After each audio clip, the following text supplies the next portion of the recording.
Bible Library. This our calm before the storm, looking into certain things we want to be cognizant of before we jump into each book. And well, today, first I want to back up.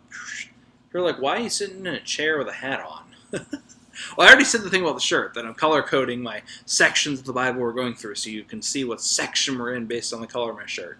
High-tech stuff here. The hat, because I can't do a Bible study without a collar on. I'm sorry, it's an old habit. I mean, I guess I could, but this is a compromise. Anyway, and then this is a chair I read in. So I thought it was appropriate for I would read my scripture. So I thought it would be appropriate to talk about scripture from here. And it's downstairs, so if Steph's making stuff in the kitchen, she doesn't have to listen to me yammering, and you don't have to hear cooking noises. So it's a win-win. Anyway, my topic today, Steph's been joking, is this Pastor Soapbox Weeks? No, maybe Scripture Soapbox. Anyway, this idea of Old and New Testaments, which is helpful for understanding the stories of God's people before the fulfillment of the Messiah and Jesus Christ, and then the Gospels and that time after the early church in the New Testament. Helpful. However, I want to avoid a sticky thing that I think a lot of I've encountered a lot of Christians struggle with. It's all one story. Yes, this is a library of books. Yes, the Old Testament is well, for the most part, older. We'll get to that. They're set before the New Testament, sure, but it's one story. Perfect example. Star Wars. You know it's going to be Star Wars then. It's only a matter of time. We have episodes 4, 5, and 6. Then we have episodes 1, 2, and 3. Then we have episodes 7, 8, 9. Could you view them as their own trilogies? Yes, but they're connected. What happened in episode 1 affects episode 6, 9, 8, 2. I mean, they're all interconnected. And I want to make sure that we don't lose that with Scripture. It is one story of the people of God. It looks very different depending where you are, but the reality is that the story of Scripture has happened for thousands of years, and we believe as Christians the story of God's people is still unfolding in the church, right?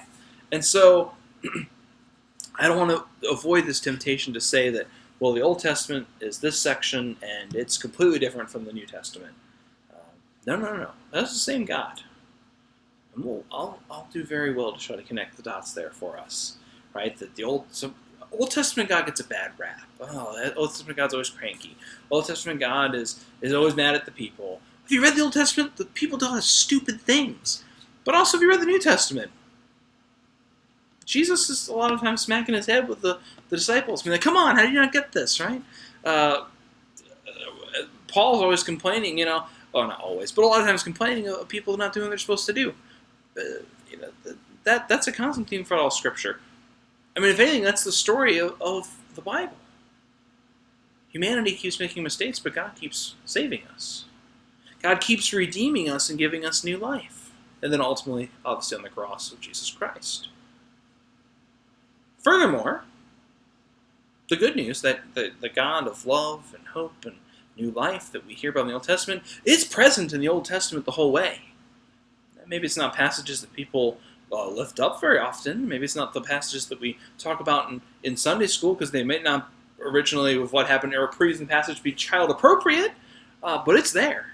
It's real, and it's the same God. So, yes, we have Old Testament, which is the first half-ish. It's a little more longer period of history too, and we have a New Testament. But they are one story. I want to make that clear.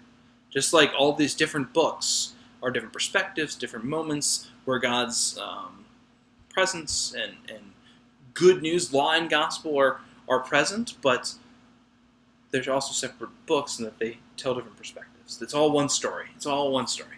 So, thank you for putting up with my strong feelings on this one. I promise we'll get to the books. We'll get to the books. So, one more in our gray shirt tomorrow, and then a new shirt for next week. See you tomorrow.